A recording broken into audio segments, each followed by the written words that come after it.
तजवीज़ आपको नहीं दी, दो बातों पे ज़रा फरमा दें। एक तो प्रो बोनो लगा दें, जैसे कि अभी मुराद अली शाह साहब ने अपने तर्जुमान लगाए हुए हैं सिंध में, हर कोई प्रो बोनो काम कर रहा है। और आपने जैसे फरमाया ना कि आपने हर जगह को एक नुमाइंदगी देनी थी, वो कहते हैं सब जगहों को नुमाइंदगी भी मिल गई। सिंध के अलग अलग जगहों की अजला की नुमाइंदगी भी आ गई, कराची के अलग अलग अजला की नुमाइंदगी आ गई, बट ये वो प्रो बोनो भी काम कर रहे हैं। आप भी अपने बुजुर्ग प्रो बोनो लगा देते। नंबर 1 ये गिलानी साहब की बात है। दूसरा ये भी फरमाएं कि अगर वो लोग बात कर रहे थे अफगानिस्तान से चीफ मिनिस्टर गंडापुर, तो आपको बड़ा प्रॉब्लम था, जबकि मरियम नवाज साहिबा जब चीफ मिनिस्टर पंजाब बात कर रही थी स्मॉग के लिए भारत में, तो वो आप लोगों के लिए बहुत वेलकमिंग था। ये कहते हैं बड़ा तजाद है। आप उनको अगर अलाउ करते वहां एंगेज करने को और आप तनकीद ना करते, तो प्रॉबेबली वो कुछ कंस्ट्रक्टिव बात कर लेते वहां अफगानिस्तान से। जी देखिए मुना, प्रो बोनो का लफ्ज बहुत अच्छा लगा मुझे, और मैं इसी दौरान ये बताया एक बार कि जनाब जितने भी पार्टी के फाल कारकुन होते हैं वो सारे के सारे अपने पार्टी के तर्जुमान होते हैं।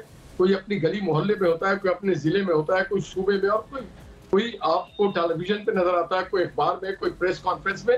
तो ये एक अच्छी चीज है, ये तो जमहूर को बहुत मजबूत करती है और एक कॉन्फिडेंस बिल्ड करती है कारकुनों के दरमियान अगर प्रो बोनो है। इसी तरह से हमारे बहुत सारे ऐसे गुजरा है, मेरे ख्याल से मोर देन 50% जो कोई पर्सन प्रिविलेजेस नहीं लेते और वो प्रो बोनो है। अगर आप रिसर्च करें तो आपको इसमें नजर आता है वो प्रो बोनो है। More than 50%। अच्छा, ये तो आपने हमें बड़ी अच्छी बात बताई और that is quite a claim. जी बिल्कुल, मैं आपको सर, हमारा प्राइम मिनिस्टर प्रो बोनो है, नवाज शरीफ प्रो बोनो थे। उनके वो तनख्वाहें नहीं लिया करते थे। मरियम नवाज प्रो बोनो है, वो नहीं लेती, वो भी नहीं लेती चीफ मिनिस्टर पंजाब के हैसियत से। अच्छा हाँ जी बिल्कुल। अब दूसरी बात जो मैं आपको बताना चाह रहा हूँ, नियाज़ी साहब आपके चीफ मिनिस्टर तो लेते हैं तनख्वाह, आपके पास तो ऐसा क्लेम नहीं है। हमें बैठना है, जरा प्लीज सुन ले। मूसा ने एक अच्छी बात की थी, हमें बैठना है। ये हमारी पार्टी के थॉट्स नहीं है।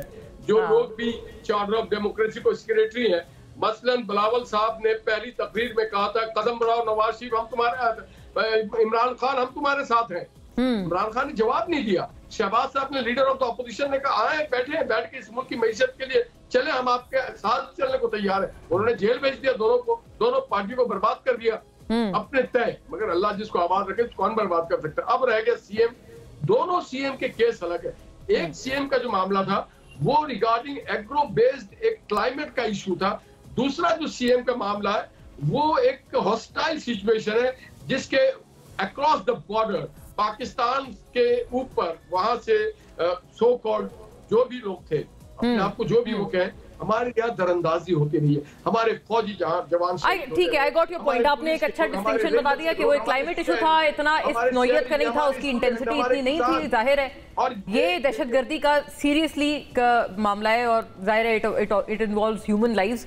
गिलानी साहब, मरियम नवाज साहिबा एज चीफ मिनिस्टर भी नहीं लेती हैं सैलरी, आप तारीफ करें इस बात की, एक तो बतौर इत्तेहादी, और सिंध का पानी वाकई चोरी हो रहा है या ये पीटीआई वाले ऐसी बयानियां बना रहे हैं, आपके कंधों पे बंदूक रख रहे हैं?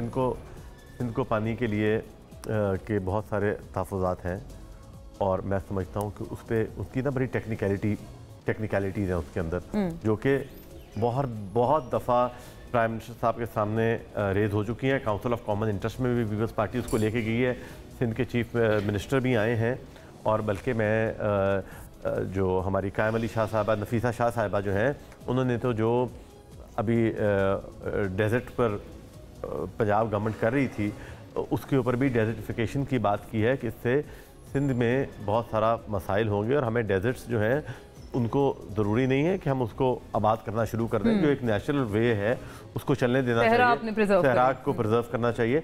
लेकिन इस तरह की चीज़ें हमें लॉन्ग टर्म इफेक्ट्स भी देखने होंगे चीज़ों के लिए। जहाँ पर पानी की बात है उसमें मेरे इल्म में ये ज़रूर है कि वहाँ पर मसले ज़रूर हैं और बहुत सारे एतराज़ात ज़रूर हैं सिंध के लोगों को, जिसकी बात मैं इतनी टेक्निकलिटी उसकी नहीं समझता, तो इस वजह से मैं उस पर कोई इतना कमेंट नहीं करूँगा। लेकिन उसको मैं वुड यू अप्रिशिएट मरियम साहिबा for working pro bono as the chief minister?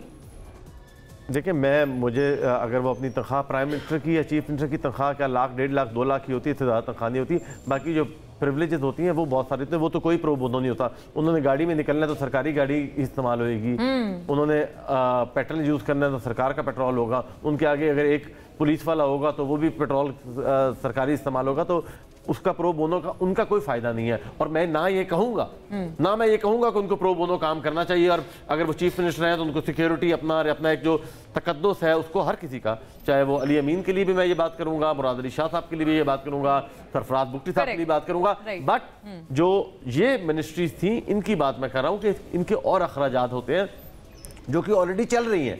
पहले 1 साल चला नहीं है, लेकिन अगर बनाया है वो उसके बेहतर कुछ कर सकते हैं तो करें वो। बाय द वे निहाल साहब ने बताया था वो तो रिप्रेजेंटेशन देने के लिए था। खैर इंटरेस्टिंग डिबेट।